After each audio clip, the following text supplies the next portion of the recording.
Allô tout le monde, vous êtes sur le Gestor Show, Bien sur sûr. Gestor Média comme d'habitude avec le meilleur l'équipe. plateau de la capitale actuellement. Il y a tout Alors ça, l'équipe est belle comme d'habitude, vous avez MC et Son, Il y a tout ça baisse. Solomoni the Flower Boy, Et Et moi-même. Miskey avec sa crinière d'or. c'est moi. Miskey, comment tu vas? Ça va. Il faut quand même qu'on félicite Miskey pour cette entrée, pour cette intro digne d'une grande présentatrice. Je ne sais sur quel média. Allez, Miskey, comment tu vas? Enfin, Ça en va, principe, ça c'est va. toi qui poses les questions puisque c'est toi qui es au centre de la table. Donc, c'est toi qui est un peu Qui au centre. distribue la C'est toi qui parole. distribue les Et rôles, Son, c'est toi tu qui es gère tellement aujourd'hui. habitué que tu me l'as arraché cette Ok, parole. take it back. Alors, moi, je vais bien. Et Tata Soso aussi. Donc, et toi, Je suis Esson? en pleine forme, tu vois, j'ai un petit boubou là que ma mère m'a offert et donc je suis tout beau ce matin et je me balade un peu avec sa vibe, avec son flow, quoi. Toi, tu as l'air vraiment d'être encore dans les jupons. Hein. Mais comment ça? Ok, mais ma mère sera ma mère même à 40 ans, même à 50 ans. Non, bah, c'est tu c'est as ça, raison. non. Tu as Aka, raison. je suis On souffre son... pour vous, vous restez nos bébés. jusqu'à la vie. Absolument, Et toi, Solomoni, absolument. ça va? Oui, je vais super bien, même si j'ai envie de cogner quelque chose à quelqu'un. Mais Ah non, mais comment ça, à qui? ouais, parce qu'il y a un peu trop de gens incompétents qui se baladent. Ouais, bon. Alors, sachez que Solomoni a ce qu'on appelle une langue hyper tranchante. On ne peut Donc, plus on ne va tranchante, pas trop le provoquer à ce niveau-là parce que là, il est déjà en ébullition. Là. Voilà, c'est... D'ailleurs, le sujet du jour, c'est sûrement un sujet qui va vous intéresser parce qu'on est en août déjà et ça va bientôt faire 1 an Ouais. qu'on a eu droit à une libération totale, on va dire ça. Une libération que le peuple a attendu pendant tellement longtemps et qui est finalement arrivé sous forme d'un coup d'État. Ouais. Et, Coup de libération pour voilà, certains. coup de libération pour certains. Et du coup, on va un peu faire le bilan Ouais. selon chacun. Oui, Voilà. Donc, Esson, on va ouvrir le micro par toi. absolument. Dis-moi. Alors, déjà peut-être revenir sur cette nuit qui, pour nous tous, en tout cas autour de cette table, reste mémorable. Moi, je n'oublierai jamais la nuit du 29 au 30 août 2023 parce que, quelque part dans mon esprit, je savais que quelque chose se passerait, mais je n'avais pas idée de comment, à quel moment, de ça viendrait de qui, etc. Mais en tout cas, lorsque j'ai entendu les premiers coups de feu, alors je sais, ce que je me suis dit, c'est que c'est peut-être 2 camps qui s'affrontent, c'est-à-dire entre les loyalistes, du moins ceux qui sont restés fidèles au régime déchu, et les on va dire quoi, les putschistes, on va le dire comme ça. Et finalement, c'était, au petit matin, on a compris qu'en fait, c'était des coups de feu en signe de ralliement, de mobilisation de toutes les troupes qui étaient déjà en position ici et là. Et donc voilà, le matin, on a célébré, on a chanté l'hymne national. Et encore, j'ai encore cette matinée-là dans ma tête. Mais en vrai, on s'attendait au pire, hein, Solomoni. Qu'est-ce que tu en penses? Oui, moi je me rappelle même que les coups de feu, quand je les ai entendus, je me suis dit, en fait, c'est sûr qu'ils ont annoncé que l'individu là avait gagné et puis les gens sont dans la rue et donc on tire sur les gens. Donc j'étais entre peur, révolte et tout, et après j'entends, je me rappelle, c'était un voisin qui a crié « Les militaires ont pris le pouvoir !» Et puis là je me suis dit « Hein ? Non, c'est pas vrai. » Et donc vraiment ce que j'ai pensé sur le moment, c'est on est vraiment en train de vivre ça, c'est vraiment en train d'arriver, mais est-ce que c'est durable? Est-ce que c'est vraiment quelque chose qui va vrai? Est-ce que c'est... Tu vois, est-ce que c'est vraiment... C'est à quoi on pense, ce qu'on espère. Hein. Je pense que cette phrase a quand même retenti dans pas mal d'oreilles ce matin-là. Les militaires ont pris le pouvoir.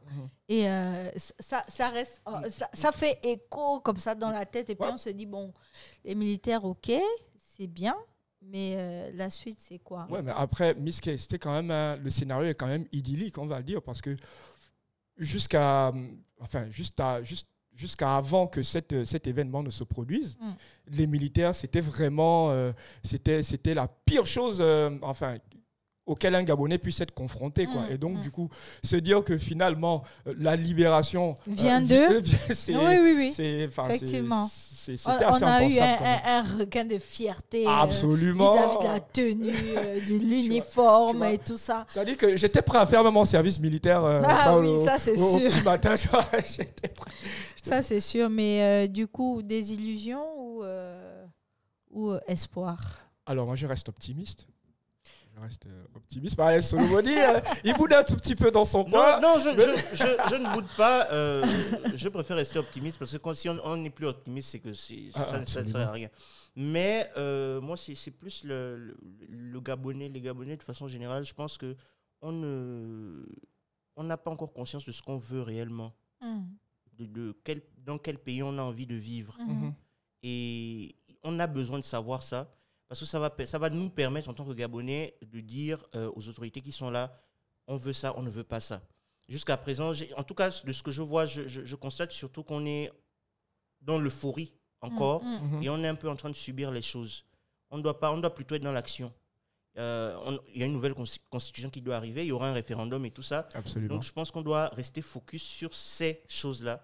Parce que c'est après le référendum, lorsqu'il y aura la nouvelle constitution, il y a déjà eu le dialogue national et tout ça. C'est après tout ça qu'on pourra réellement savoir que, bon, voici le Gabon dans lequel on vit maintenant et voici vers quoi on veut aller. Pour moi, en vrai, je trouve qu'il y a eu beaucoup de côtés positifs, comme ce dialogue national dans sa forme, on va dire, était positif parce que on s'est rendu compte qu'il était vraiment inclusif. Et que plusieurs grandes décisions en sont sorties, même si, bien sûr, le référendum va devoir les entériner. Aussi, on remarque que le pays bouge quand même, les routes se font. Il y a des grands chantiers qui ont déjà commencé et d'autres même qui sont terminés aujourd'hui. On voit que ça bouge quand même. Ça, c'est tout ce qui est positif à mon avis. Maintenant, ce qui est négatif, c'est quelque chose qu'on a déjà décrié dans cette émission.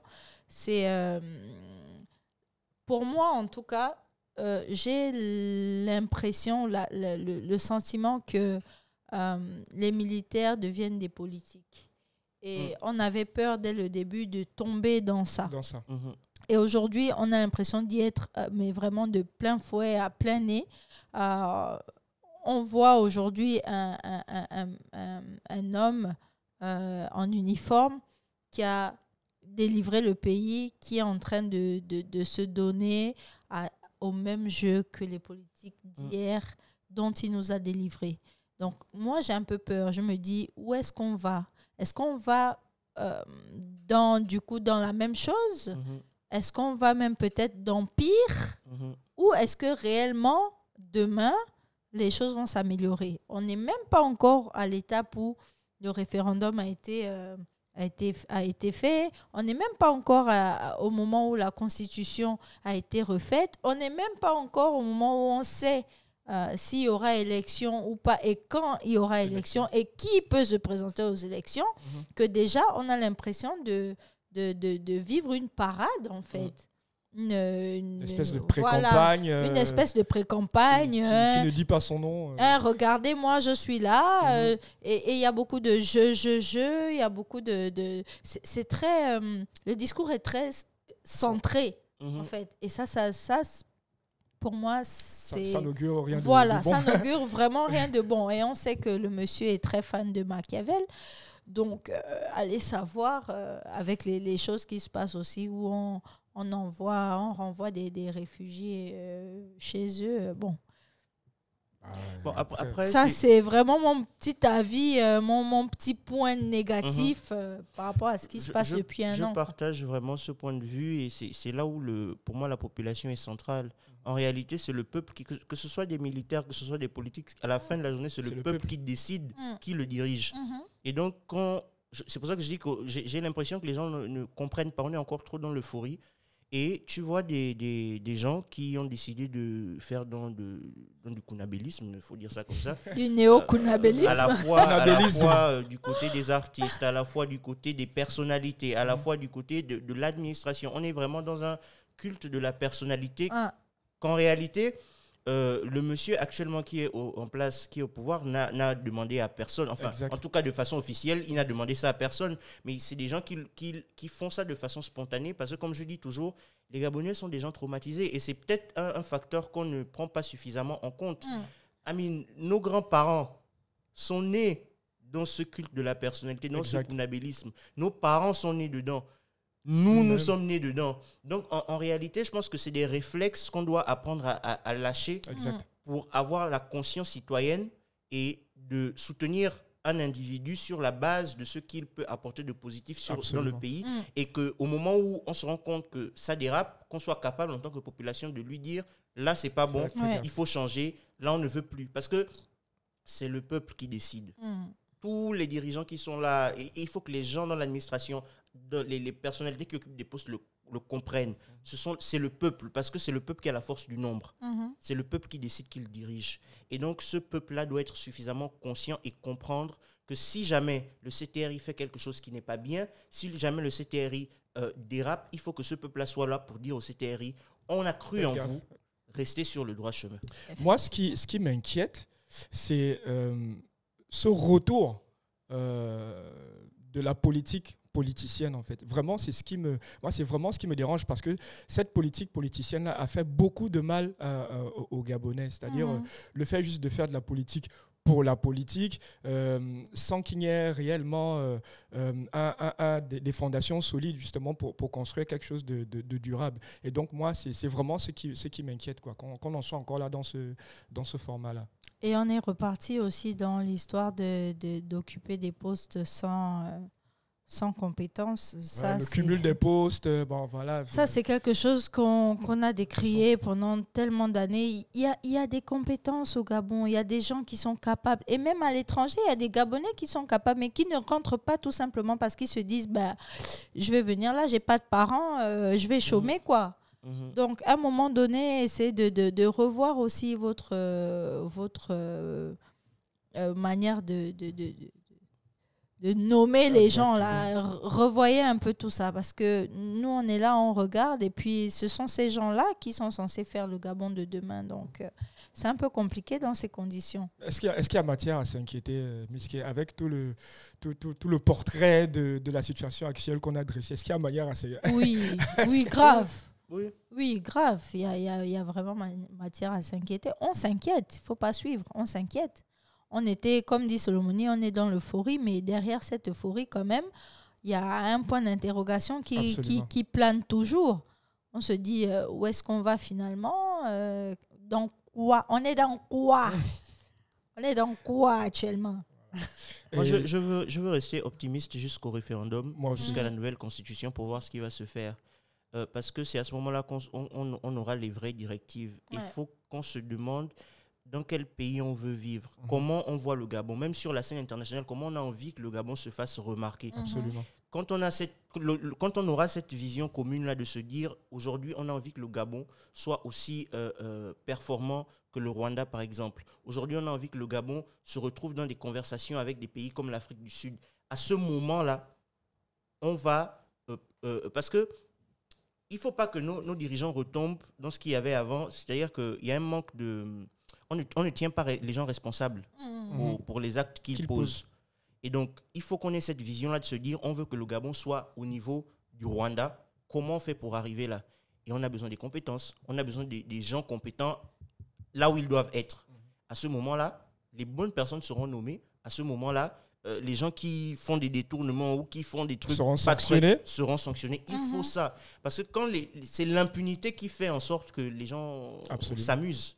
Si les dirigeants, quand les dirigeants savent qu'ils peuvent être dégagés, quand ils savent que le moindre centime qu'il prend, il peut être tenu responsable pour ça, il fait attention. Et donc, on doit pouvoir arriver à ce niveau-là. Inch'Allah, comme disent les autres. En tout cas, je reste optimiste comme Solomoni et de me dire que, voilà, peut-être que le président de la transition actuelle est en train de faire une espèce de transition aussi, de militaire à homme politique, on ne va pas lui en vouloir pour ça, mais vraiment, il faut que ça se fasse de façon graduelle, mais aussi en prenant en compte qu'il est là pour restituer les institutions, pour rebâtir le Gabon enfin, qui a des fondations solides, en fait. Et bon, la campagne, ça peut attendre, la pré-campagne, le fait qu'il veuille se positionner en tant qu'homme politique, ça peut attendre, mais pour l'instant, ce qui est primordial, ce qui est fondamental, c'est qu'on parte sur une constitution qui soit inviolable et qui ne soit pas malléable à souhait, quoi. Ok, bah, c'est sur ces mots sages de MC Esson qu'on va couper cette première partie du Gestor Show. Et puis, on se retrouve tout à l'heure. Nous sommes de retour sur Gestor Media pour la deuxième partie du Gestor Show. Absolutely. Avec MC Esson et Solomoni comme tout à l'heure. Alors, pour un nouveau sujet cette fois-ci. En ce moment, sur la toile, on se rend compte qu'il y a beaucoup de débats autour des faux prophètes, des faux pasteurs, des faux ngangas. On est d'abord plus sur les faux pasteurs et les faux prophètes. C'est eux qui s'exposent le plus. Hein. Voilà. Ouais. Et on se demandait l'importance donc de s'approprier nos traditions et nos rites aujourd'hui. Bon, pour moi qui suis une initiée, je pense que vous connaissez déjà mon avis là-dessus. Mais je suis curieuse d'avoir vos avis à vous, messieurs. Solomoni, j'aime bien ton petit sourire. Ouais, je suis sûre que tu as tellement à dire sur ce plateau que, tu vois, là, je suis toute oui. Bah, déjà, le débat des faux pasteurs, des faux prophètes, je suis content qu'on commence à l'avoir vraiment et de cette façon-là surtout. Ah, mais ça n'a pas commencé aujourd'hui, Solo. Je sais, mais en tout cas, la façon dont Big Up au chocolat des filles, d'avoir vraiment ouvert la boîte de Pandore. Parce que dans ces églises-là, et particulièrement les églises de réveil, il y a un véritable désordre, il y a une exploitation de l'esclavage du temps moderne. On transforme les gens en véritables... Après, ils vont dire que c'est ça le principe, en véritable brebis. Comptons jusqu'à la chair, sans aucun scrupule, des pasteurs qui ne font que demander de l'argent. On joue, on s'amuse avec la misère et avec la souffrance des gens pour se faire de l'argent. Dieu est devenu un fonds de commerce qu'ils utilisent. Et les familles sont divisées. On se lève un matin, on dit que le père de quelqu'un est sorcier, la mère de quelqu'un est sorcière, l'enfant est sorcier. Et on vend des prières. On vend des prières, on vend des huiles, on vend de l'eau, on vend au nom. Et souvent, je me dis, mais c'est Jésus qui est arrivé une fois dans le temple et il a vu que le temple était transformé en marché. Et il a commencé à tout casser pour dire qu'on n'est pas dans un marché ici. C'est la maison de mon père, ne transformez pas ça en marché. Et je ne sais pas si les chrétiens, les gens qui vont dans ces églises-là, je n'ai même pas envie de les appeler des chrétiens. Les crétins. Peut-être se rendre compte de ça. Moi, je pense que ce qui se passe actuellement devrait interpeller les autorités. Il faut qu'il y ait une certaine surveillance. Aujourd'hui, on parle des églises, mais ce même problème-là, on le rencontre aussi dans la tradition. Oui, bien sûr. Il y a des gens qui se font passer pour ceux qu'ils ne sont pas pour faire du mal aux autres. Les églises... Les individus aujourd'hui font rentrer énormément d'argent. Je pense que si l'État se met derrière pour surveiller ça, ou bien pour imposer les activités ecclésiastiques, ça va commencer à décourager certaines personnes. Mais en vrai, on se rend compte quand même qu'il y a une prolifération d'églises. On a l'impression qu'à tous les carrefours, dès qu'il y a un boutiquier, il y a une église. Il y a une église. C'est un truc de malade. Moi, on ne sait pas où est-ce qu'ils prennent leurs papiers. Est-ce que ça vient réellement du ministère de l'Intérieur? Est-ce que ce sont des gens qui sont réellement assermentés? On se pose tellement de questions. Tout ce qu'ils disent dans leurs sermons, c'est donner, donner et donner encore plus tous les jours. Est-ce que ces églises-là paient des impôts? Je pense que c'est... Non, je pense pas. Je pense pas. Non. Mais c'est aussi... l'État devrait avoir un regard justement sur les activités de ces églises-là. Parce que c'est aussi une manne... Il y a aussi de l'argent là-bas qui pourrait servir ou à construire des routes. C'est de l'argent. Il y a toute une manne... financière qui pourrait justement servir à l'État dans ses devoirs régaliens. Et même si ce n'est pas de l'impôt direct qui est prélevé, je pense que les églises, pour amener un peu de bon sens à tout ça, devrait, c'est-à-dire que quand on te délivre un papier pour avoir l'autorisation de faire ce que tu fais, devrait avoir une certaine responsabilité sociale. Absolument. Dans le monde, et en tout cas au Gabon en particulier, il n'y a que l'Église catholique, l'Église évangélique et l'Alliance chrétienne qui ont vraiment ce travail-là où ils construisent des écoles, des orphelinats. Mais ils vont vous dire que leur responsabilité sociale, c'est de sortir les gens de l'enfer. Bon. C'est ça qu'ils vont vous dire. Parce qu'en vrai, on sait et on en prend conscience au vu de tous les témoignages qu'il y a aujourd'hui qu'en vrai, ces gens-là, ils n'ont pas grand-chose à apporter. Et en plus, ils sont focus sur eux, sur leurs petites personnes et ce que ces brebis peuvent leur apporter. Quand on voit une vidéo où un pasteur se lève pour dire il a besoin de 10 personnes pour donner chacun 50 000. Mais frère, tu fais quoi avec cet argent? On ne voit même pas ce que ton église apporte au quotidien. Il y a des gens dans ton église pour qui 50 000, c'est la popote de tout un mois. Absolument. Et tu leur demandes ça, mais est-ce qu'ils prennent le temps? Moi, je veux entendre des témoignages en commentaire, s'il vous plaît, mettez en commentaire des témoignages de personnes qui ont été réellement aidées par l'église, qui étaient en situation difficile et qui ont été aidées par... On parle bien des églises de réveil. Oui, mais les veillées de prière, c'est suffisant. On prie pour toi. Et puis, bon, s'il y a une situation de blocage, voilà, si ça se décante, le Seigneur aura encore fait des merveilles. Moi, ce que je trouve même dangereux, pour moi, beaucoup de ces pasteurs-là sont des criminels. Ce sont des manipulateurs. On parle de l'enfer. On utilise quelque chose d'abstrait pour emprisonner les gens, pour manipuler les gens. C'est de la manipulation de masse. Exact.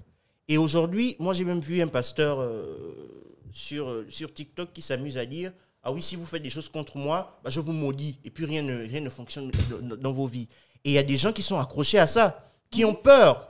Il y a des jeunes, des femmes et des hommes, des jeunes garçons, des jeunes filles qui se font violer dans les églises et qui ne peuvent pas parler, simplement parce que le pasteur a dit il est intouchable et que si tu parles contre lui, le bon Dieu va t'attaquer ou bien le bon Dieu va te tuer. Ça se passe devant tout le monde. La société regarde, l'État regarde et ne fait rien. Ils appellent ça des bouches assermentées ou un truc comme ça. Ok. Il faut qu'il y ait une vraie surveillance de ces choses-là, mais de tous ces trucs religieux qui sont... Il faut qu'il y ait une surveillance. Mais du coup, moi, je me dis que c'est à partir de là, on doit se rendre compte que nos traditions, nos rites ancestraux sont vraiment bénéfiques parce que quelqu'un qui est initié, quelqu'un qui a fait ses classes, pas quelqu'un qui a fait bonjour, au revoir, comme on dit dans notre jargon, quelqu'un qui est initié, qui a fait ses classes et qui a eu un maître aussi qui l'a enseigné, ne peut pas tomber dans ce genre de choses parce que la première des choses qu'il va te répondre, c'est mon frère, l'enfer et le paradis là. Je vis ça au quotidien. Exactement. Selon mon comportement, selon comment je vis, selon ce que je fais au quotidien, je vis mon enfer et mon paradis. Donc frère, c'est pas tes prières qui vont faire que j'arrive quelque part. Est-ce que ce n'est pas aussi ce caractère abstrait là de l'enfer et du paradis qui fait que les gens soient facilement manipulables? Parce que lorsque tu vends quelque chose d'imaginaire, les gens ne vont pas prendre en compte leur réalité. Mais c'est ce que je dis exactement, que ce côté abstrait là, un initié ne l'a pas. Un initié n'a pas ce côté abstrait. Pour lui, c'est quelque chose de palpable, l'enfer, le paradis, c'est quelque chose de concret. Il va te dire clairement, moi, en tant qu'initié, je te dis, mon frère, mon état d'esprit, là, tu vois, la partie du film où je te fais du mal et ma conscience me cogne, là, ça, c'est mon enfer. Mais quand je pose une bonne action et que ma conscience me récompense en me disant, oui, là, tu as fait du bien, continue comme ça, c'est bien. Ça, c'est mon paradis. Mais qu'est-ce qui pourrait expliquer le fait que ça marche finalement? Même si aujourd'hui on voit de moins en moins de gens... Solomon, il a dit, moi, je pense que c'est de la manipulation de masse. C'est de la manipulation et c'est aussi parce que nous sommes... Regardez, aux États-Unis, dans les pays européens, est-ce que le business des églises marche autant qu'en Afrique? Non. C'est lié aussi à l'environnement dans lequel les gens évoluent. Absolument. Les gens qui sont dans l'extrême pauvreté, les gens qui n'ont pas de moyens pour se soigner décemment, Bah, si on vient leur vendre une huile, on leur dit que bon, l'huile là, ça peut t'enlever, je ne sais pas, le mal de dos, le cancer qui te dérange, que tu ne peux pas aller soigner à l'hôpital parce que ça coûte cher, parce que tu n'as pas d'argent. Parce qu'il ne faut pas qu'on se mente, même avec la CNAMGS, il y a quand même des gens qui ne peuvent pas aller se faire soigner. Donc, c'est aussi lié à la pauvreté. Et ces gens-là le savent. Ils jouent sur la pauvreté, ils jouent sur la misère des gens. Et c'est là que je dis que c'est des individus sans scrupules. Comment tu peux prendre... parfois, c'est le seul 10 000 que cette femme a.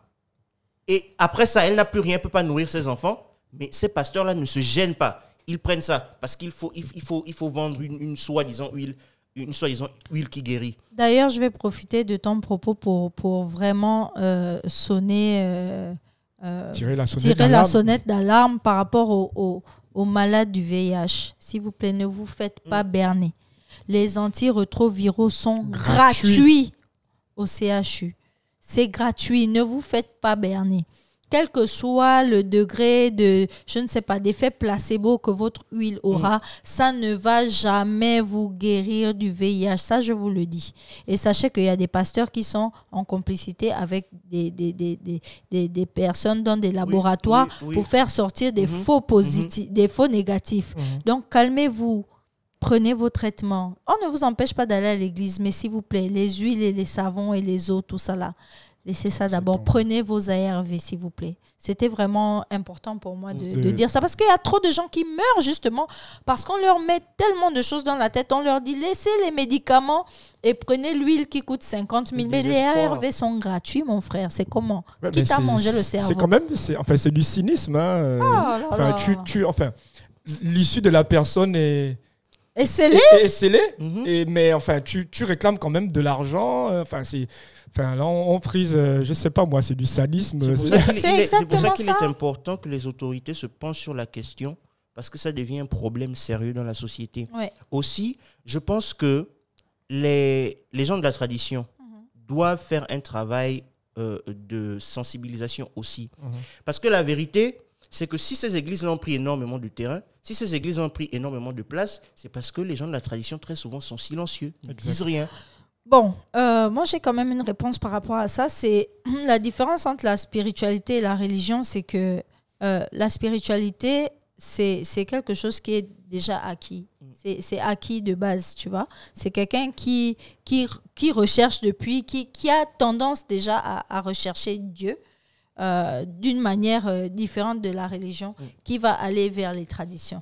Mais la religion, c'est les religions, c'est pour les gens qui veulent être dans une case, qui veulent avoir un livre, des dogmes, quelqu'un qui les manage, etc. Dans la tradition, il n'y a pas ça.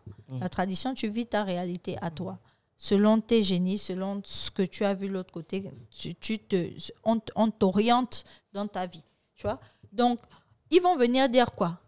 Prenez conscience de la spiritualité. Mais si déjà, ce n'est pas en toi, mon frère, tu vas voir que c'est le sorcier du village qui est en train de te dire que viens secouer la calebasse, en fait. Non, mais ce que je veux dire, c'est qu'il y a beaucoup de gens aujourd'hui qui ont, par exemple, de l'intérêt, qui veulent venir vers la tradition, mais qui ne savent pas, ou les seules choses qu'ils ont dans la tête, c'est ce qu'on leur a raconté depuis qu'ils sont enfants à l'église, que c'est la sorcellerie, que c'est la grand-mère qui tue, que c'est le grand-père qui attache et compagnie. Donc je pense que les gens de la tradition gagneraient aussi à essayer de sortir un peu, d'expliquer certaines... C'est vrai qu'on n'explique pas tout, mais en tout cas d'expliquer les choses aux gens de façon à ce qu'ils comprennent et qu'ils s'intéressent réellement à ces choses-là. Et c'est aujourd'hui, par exemple, avec TikTok, on voit beaucoup de jeunes qui font ce travail-là de sensibilisation, d'expliquer certaines choses, de montrer que c'est pas de la sorcellerie, on ne tue pas les gens. Et c'est comme ça qu'on va réussir à peut-être s'en sortir aussi avec ce problème d'église. Et d'ailleurs, merci à Gestor Média pour l'invitation de certains grands maîtres sur le Gestor Show. Et je pense qu'il y a beaucoup qui ont été édifiés par rapport à certains sujets concernant la spiritualité en général. Je pense qu'aujourd'hui, il y a vraiment il y a une nouvelle génération de Gabonais. Il y a un nouveau logiciel qui est en train de s'installer justement par rapport au regard que les gens portent sur ces églises-là. Bon, la vérité, c'est aussi que ces pasteurs-là facilitent la tâche avec tous les scandales qu'il y a. Franchement. Mais voilà. Donc, du coup, je pense qu'il y a vraiment... Il y a un réveil aussi qui se passe avec le travail justement que les figures fortes de de la tradition font sur les plateaux télé, etc. Je pense que c'est quelque chose qui progressivement est en train de s'installer, quoi. Voilà. Donc, on va clôturer. Oui, Miske, c'est toi qui Voilà. c'est toi qui gères. Voilà, Attends, patronne. on s'observe. C'est toi qui gères. On va clôturer parce que le temps qui nous est imparti est malheureusement arrivé à son terme. Donc, on vous remercie encore une fois de liker, commenter et partager. Et on se donne rendez-vous vendredi prochain à 19h, comme d'habitude.